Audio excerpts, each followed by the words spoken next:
پھر اس پر جم جائیں. ان پر فرشتوں کا نزول ہوتا ہے. نہ کوئی غم کرو نہ خوف، خوشیاں مناؤ جنت کی جس کا تم سے وعدہ کیا گیا تھا. اللہ کی ربوبیت پر اطمینان جب انسان کو ہو جاتا، میرا رب اللہ ہے، ربی اللہ، انسان کے لیے نہ کوئی کھٹکا، نہ کوئی خطرہ، نہ کوئی خوف، نہ کوئی حزن. جو کچھ ہو رہا ہے کس کے اذن سے ہو رہا ہے؟ اللہ کے اذن سے. اللہ کے اذن کے بغیر پتا تک نہیں ہلتا. یہ کوئی اندھا بہرا مادہ نہیں ہے جس سے مجھے کوئی خوف ہو.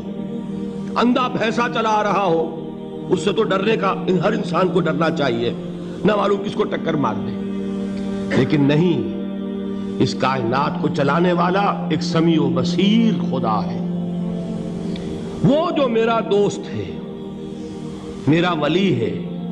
اللہ ولی الذین آمنوا یخرجہم من الظلمات الی النور. اللہ اہل ایمان کا ولی ہے، ساتھی ہے، پشت پناہ ہے، مددگار ہے، حمایتی ہے. بتائیے جسے یقین ہو جائے کہ اللہ میرا مددگار، اللہ میرا محافظ، اللہ میرا پشت پناہ، اللہ میرا حمایتی، اس کے لیے کوئی خوف ہوگا؟ اس سے کوئی ڈر ہوگا؟ میں مثال دیا کرتا ہوں ایک بہت سادہ پنجاب کے دیہات کی. وہ بڑا چودھری ہے اور کوئی غریب کسان ہے. اس غریب کسان کے جانوروں کو ہر وقت اندیشہ ہوگا چوری کا. کوئی میری بھینس کھول کر نہ لے جائے، کوئی میرا بیل کھول کر نہ لے جائے. لیکن جس کے بارے میں یہ سب کو معلوم ہو کہ وہ جو بڑا چودھری ہے وہ اس کا دوست ہے، اس کی بچیا کو کوئی خوف ہوگا؟ اس کی بھینس پر کوئی ہاتھ ڈالے گا؟ اسے کوئی اندیشہ ہوگا؟ نہیں. کیوں؟ کہ وہ بڑا چودھری، بڑا اس کا یہاں کا سردار، جاگیردار، سب کو معلوم ہے وہ میرا دوست ہے، کوئی میرے خلاف اقدام نہیں کر سکتا. اس دنیا میں یہ چھوٹی سی بات اگر آپ کے دلی اطمینان اور سکون کا باعث بن سکتی ہے تو ذرا تصور کیجئے.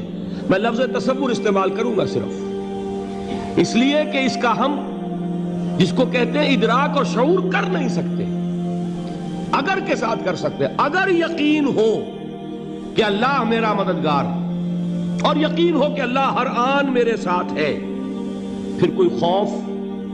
کس کا خوف؟ کوئی شے اللہ سے بالا تر ہے؟ کوئی قوت اس سے زیادہ طاقتور ہے؟ کوئی اس کے ارادے کو بدلنے والا ہے؟ کوئی اس کی مشیت کے آڑے آنے والا ہے؟ یہی بات ہے جو حضور نے فرمائی. یہ ایمان کا حاصل ہے لب لباب کہ دیکھو اچھی طرح اس بات کو ذہن نشین کر لو. اگر تمام انسان مل کر تمہیں کوئی نقصان پہنچانا چاہے نہیں پہنچا سکتے مگر جو کچھ اللہ نے لکھ دیا ہو، اور تمام انسان مل کر تمہیں کوئی نفع پہنچانا چاہے نہیں پہنچا سکتے مگر وہ شے جو اللہ نے طے کر دی. آپ پھر میں کہوں گا ذرا طاری کیجئے، اسے فرض کیجئے، اسے سوچئے. اگر اس حدیث پر ہمارا دل ٹھکا ہوا ہو تو کسی سے ڈر ہوگا؟ یہ مجھے نقصان نہ پہنچا دے، یہ میری رپورٹ خراب نہ کر دے، یہ میری انکریمنٹ نہ رکوا دے، یہ میرا یہ نہ بگاڑ دے، یہ میرے یہ نقصان نہ پہنچا دے. اس کا ڈر، اس کا ڈر، اس کا خوف، اس کی خوشامد، اس کے لیے جا کر طرح طرح سے اپنی عزت نفس کو ذلیل کروانا اس کے سامنے. یہ سب کچھ کیوں کرتا ہے انسان؟ جب سمجھتا ہے کہ اس کے ہاتھ میں میرا کوئی نفع ہے، اس کے ہاتھ میں میرے لیے کوئی ضرر ہے، یہ مجھے کوئی غضب پہنچا سکتا ہے، یہ مجھے کوئی نقصان پہنچا سکتا ہے، یہ میرا کوئی کام بنا سکتا ہے، یہ میری کوئی ضرورت پوری کر سکتا ہے. اسی کا نام شرک ہے. جہاں آپ نے یہ سمجھا کہ غیر اللہ کے اندر کوئی طاقت موجود ہے وہی شرک ہے. بتوں سے تجھ کو امیدیں، خدا سے نومیدی، مجھے بتا تو صحیح اور کافری کیا ہے. شرک تو یہ ہے. جس پر بھی تمہیں یہ خیال ہے کلمہ ہے، یہ کلمہ سوم، لا حول ولا قوت الا باللہ. ذرا اس پر دل کو کبھی اگر آپ تصور کریں، پھر فرض کریں، دل ٹھک جائے اس پر، کوئی طاقت نہیں. یہی بات تھی جو شیخ عبد القادر جیلانی رحمۃ اللہ علیہ نے اپنی وصیت میں اپنے بچے سے کہی 11ویں دینے والے ہیں، لیکن حضرت شیخ عبد القادر جیلانی کی وصیت اور تعلیمات کو کتنے لوگ ہیں تم جانتے ہو؟ یہ جن مقامات تک پہنچے ہیں وہ کس چیز کی بدولت پہنچے ہیں؟ انہوں نے جو پیغام دیا وہ کیا تھا؟ اے میرے بچے، جس طریقے سے قرآن مجید میں حضرت لقمان کی نصیحتیں جو ہے نقل کر دی گئی ہیں، میں یہ عرض کروں گا بالفرض اگر قرآن حضرت عبد القادر جیلانی کے بعد نازل ہوا ہوتا تو شیخ عبد القادر کی یہ نصیحتیں بھی قرآن میں درج ہوتی۔ اتنی اونچی نصیحتیں ہیں۔ اے میرے بچے، اس حقیقت کو ذہن نشین کر لے، لا فاعل فی الحقیقت ولا مؤثر الا اللہ۔ اس کائنات میں نہ کوئی فاعل حقیقی ہے نہ مؤثر حقیقی ہے سوائے اللہ کے۔ کسی شے میں کوئی تاثیر نہیں اگر اللہ نہ چاہے۔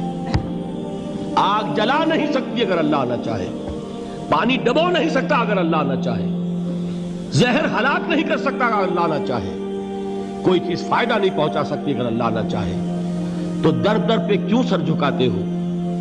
در در پر کیوں جبیں سائی کرتے ہو؟ سب کے سامنے کیوں ہاتھ پھیلاتے ہو؟ ایک اللہ سے مانگو، ایک اللہ کے سامنے زمین پر اپنی جبین رکھو۔ لا فاعل فی الحقیقت ولا مؤثر الا اللہ۔ نظر آتا ہے ہمیں کہ پانی پیاس بجھا دیتا ہے، پیاس بجھانے کی صلاحیت پانی میں نہیں ہے، اللہ کے اذن سے۔ کھانا بھوک مٹا دیتا ہے، بھوک مٹانے کی صلاحیت کھانے میں نہیں ہے، اذن رب میں ہے۔ دیکھیے یہی یقین تھا حضرت موسیٰ علیہ السلام کا واقعہ یاد کیجئے۔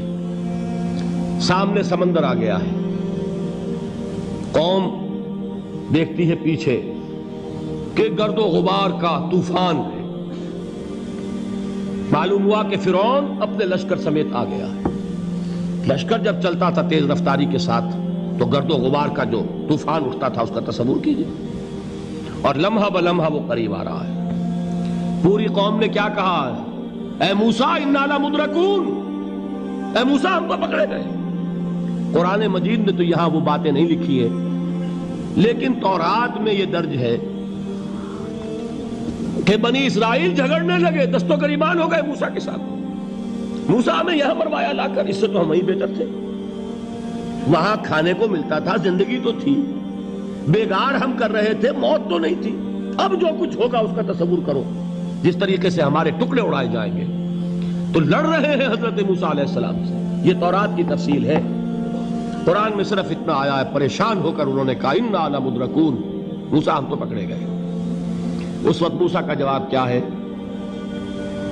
کلا ان معی ربی سیہدین، نہیں، میرے ساتھ میرا رب ہے، وہ راستہ دے گا۔